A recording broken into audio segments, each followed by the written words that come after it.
So today I am sharing with you a project that I did with my stencils from StencilGirl. And this is one of the projects. This is a checkbook cover. And I don't know how many people, after I created it, I started thinking, how many people even use checkbook covers anymore? If everybody does online banking. But I thought it was pretty cool. And I thought, okay, so if people don't use checkbook covers anymore, this same checkbook cover could be used for Post-it notes. So you could throw that in your purse so that you always have some notes with you. Or the same technique I'm doing could be used for the covers of the inserts for your pocket journals. So like I created this one a few weeks ago for you guys. And I took one of the inserts out and I created a cover. So I think I'll make a cover for each of these. And then all I have to do is change out my papers. So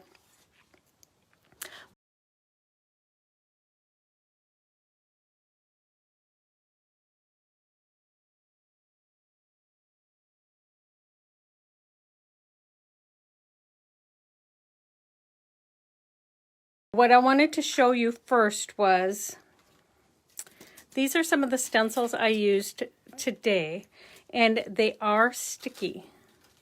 And the reason they're sticky is I have a product called Stencil Tack with earth-safe finishes. And sometimes I want my stencils to stay exactly where I place them. I don't want them moving around. And I'm going to show you how easy it is to use this with your stencils. I'm going to put down a craft sheet to protect my work surface.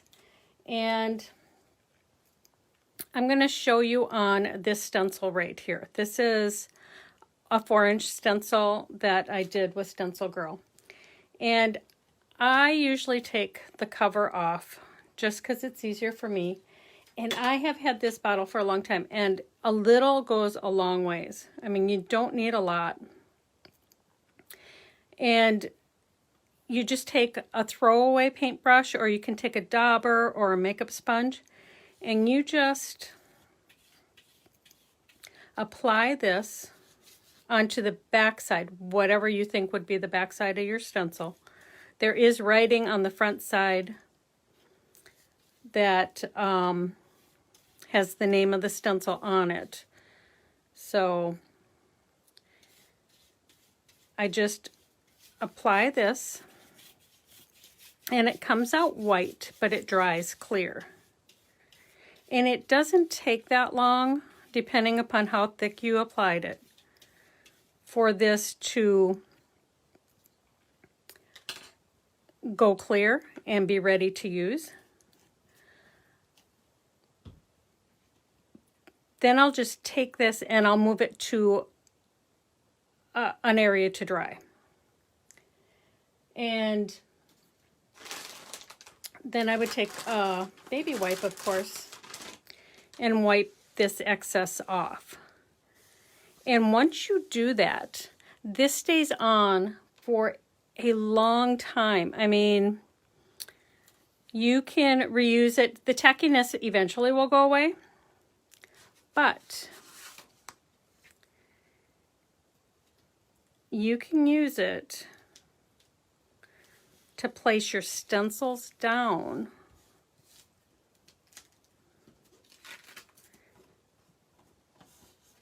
and it's not going to move. It's going to stay there.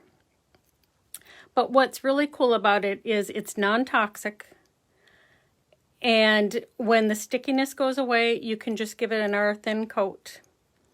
But it keeps all of these little areas of the stencil exactly where you want them, so you get those nice crisp lines. So that's what I'm using today. And the first project I'm going to show you, not that I'm going to complete all of these projects, but I wanted to show you, I purchased these checkbook covers a long time ago. I mean, I have had these in my stash forever. They're just blank checkbook and coupon savers, okay? So it comes with 4 pieces of cardstock that fits into the plastic checkbook cover. And you could decorate this white piece like I did on this one. I used a stencil. But I also, for this one, I just cut a piece of heavyweight black cardstock in the size of this white cardstock for my insert. And I made the crease lines just like it was on the white piece. And I used one of my 6-inch stencils, and some of these are very cool in that you can do a design and line it up exact to have a complete pattern without skipping going all the way across. You can do that with the linked fence and the mermaid.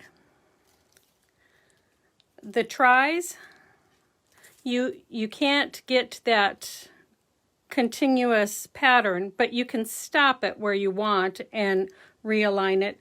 And the circles too, you can't get that continuous pattern, but you can with this one. So just know what you're looking for. And when I do this, I like to place this down and rub it. Now I know by the writing on the stencil here that this is the right way. And then I do take just a tiny bit of purple tape to hold my paper or cardstock in place. Now for this one, I'm going to use some of my iridescents. That's what I did on here. I used 3 colors of the iridescents. And I love how that turned out. So I'm going to take the sapphire, which you can tell has been used a lot. I love that one. I'm going to take the lagoon, and I think I'll take the emerald.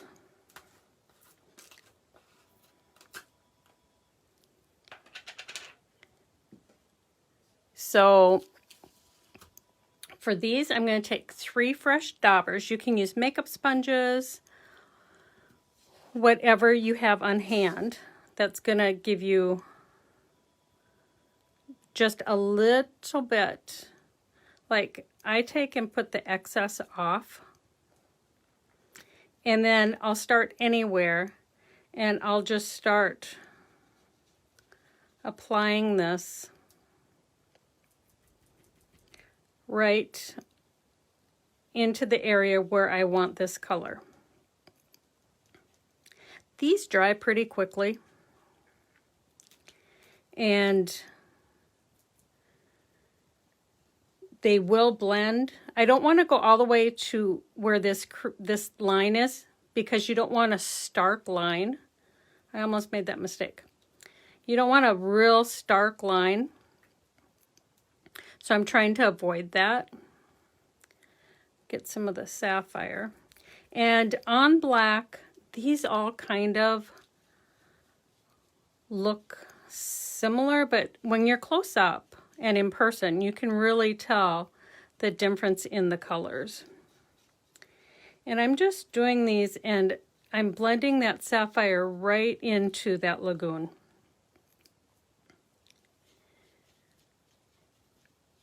And you just want to continue this all the way across. It doesn't take long, and you don't have to use iridescents. There's so many things you can use to have that beautiful color.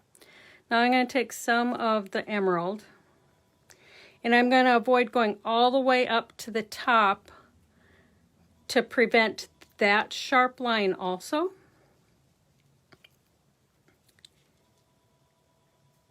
And you'll see this maybe a little bit easier when I'm doing it on a white background than on the black. I'll look in just a second. I'm going to take this off of here.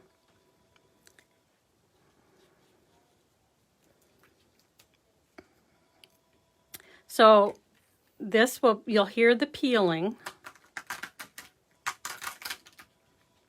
but you can definitely see where that pattern is and that beautiful color. So I love the way the iridescents look on black. But what's really cool about this linked fence stencil is you're able to realign it to complete this pattern all the way across. You can see exactly where this was.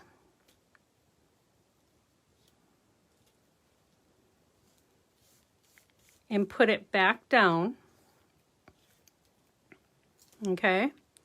Now right here, I don't have to worry. I can go completely off the edge because I don't have that sharp edge right there. I'm going to continue with some of the emerald right here. I like when there are patterns that you can repeat all the way across and it's a continuous pattern. But these iridescents show up so beautifully on the black. They show up nice on the white too, but I'm really partial to the black. Okay, grab some of the sapphire. I'm not going to go all the way up to that top edge because I don't want that crisp line, like I said. But isn't that stunning? So what I would do is I would realign this.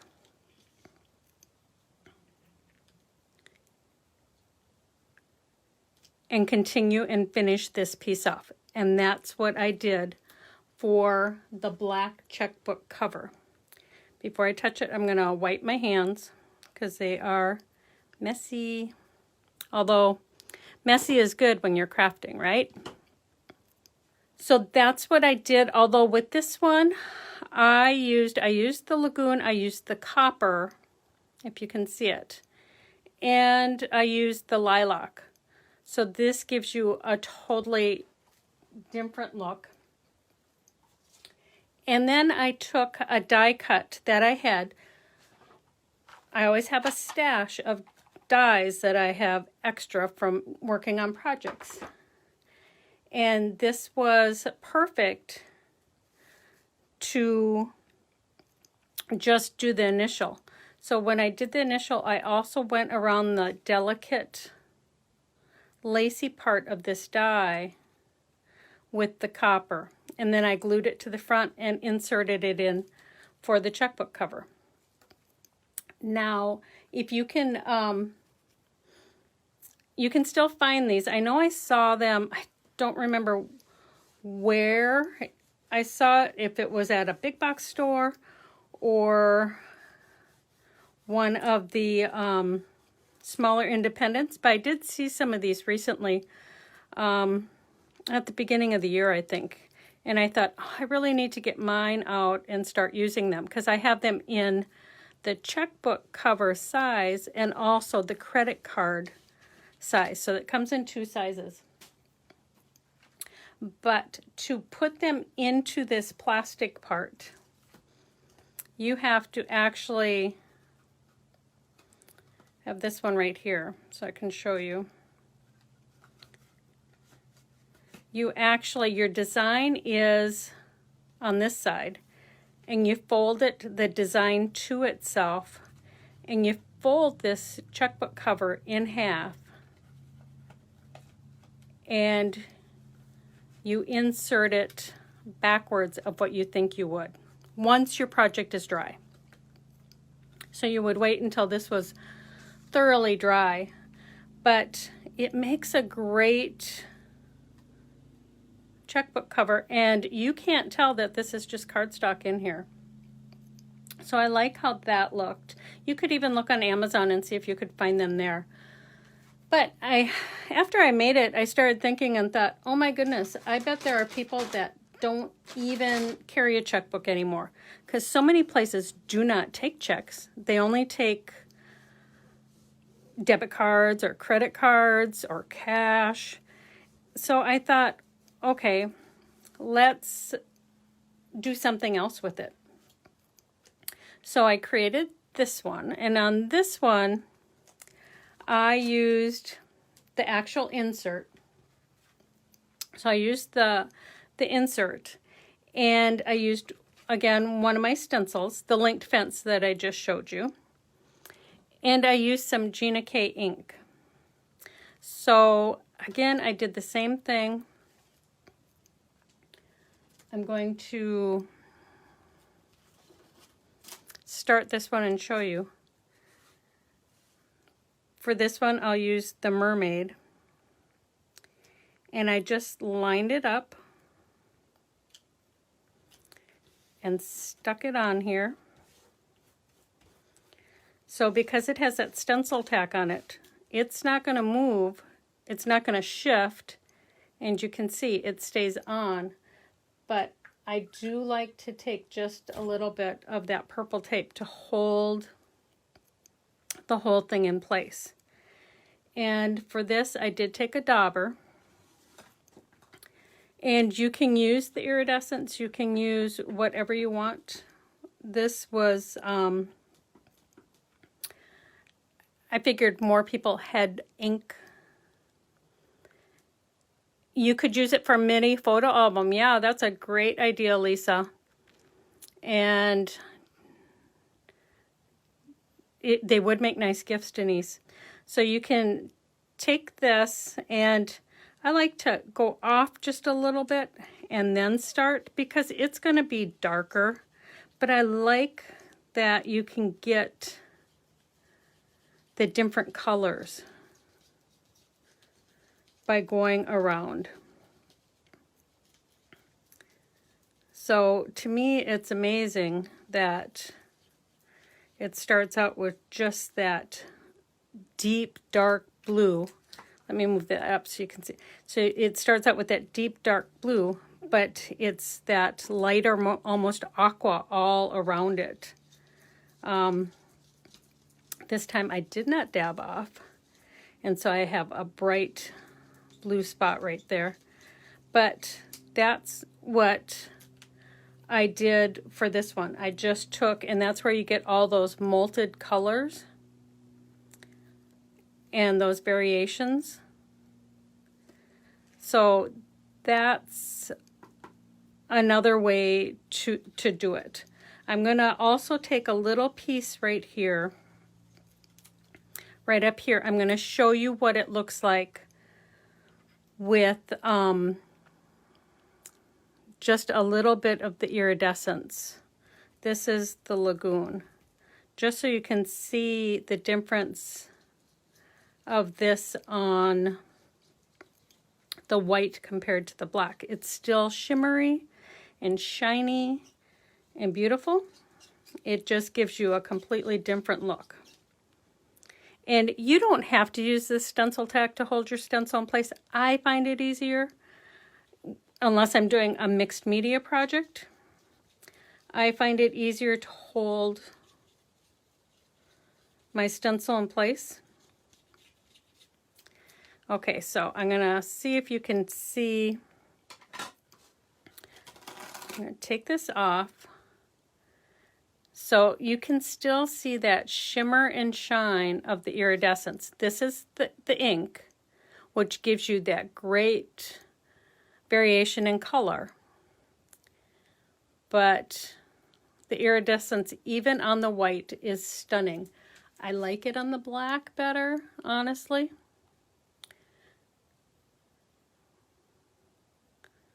Thank you, Denise. I love the shimmer too. It is just stunning. And even on the white, you can see that shimmer and shine. So what I did was, and I'm setting this aside, I can always finish it later because I can put this exactly where I want it because this pattern is exactly the same. So I'll have that continuous pattern all the way across. So I wanted to show you for this one, I took, again, I went to my little stash of all my pre-cut die cut items, and I grabbed a little stitch scallop piece and I applied the ink directly to it. And then I just took, I've had these stamps forever. It is a little kit of just words and they're pre-inked. And I just took that and stamped out imagine, inspire, believe. Because I thought I love words that have meaning, and I thought that looked good. And I glued that on, but then I thought instead of a checkbook cover, I did take another one of my pre-cut stitched scallop rectangles, and some Velcro has mini dots. So I attached that. So I have, so this closes. And then inside I put 2 Post-it notes. So I have this attached under the Post-it notes. And I attached 2 Post-it notes. There would be room, even, depending upon how you put this. If you put this all the way on the edge, you could stick a pen right inside there. You have room to stick a pen, so you always have a pen handy, and you could throw this in your purse. And then I started thinking, okay, what if you wanted to use this for your pocket journals, which I have right here. We could use it for the inserts. So same thing, what I did was I actually measured the size of my paper for my inserts. And I went about 1/4 of an inch larger all the way around. Well, 1/4 of an inch, so it's 1/8 of an inch all the way around, so that it gave it a cover. And then you could take, I know that Eileen sometimes will take and just staple this so it stays together. And then you have definite little inserts that you can put in and out of your pocket journals or any of the journals that you use. But I thought this is so much prettier to have. I'll do inserts for each of these pages, groups of pages. I hope you enjoyed today's project. It was simple, but with a lot of variations, and I think this is one that I will throw in my purse often because honestly, while I keep a checkbook, I never carry a checkbook with me. This one will stay in my desk drawer where I keep them. But I love the new checkbook cover that I created. But this one can go easily into my purse for note-taking. And I hope that you liked today's video. And remember to always be creative. So have fun and be creative. I will see you next week. Bye, everyone.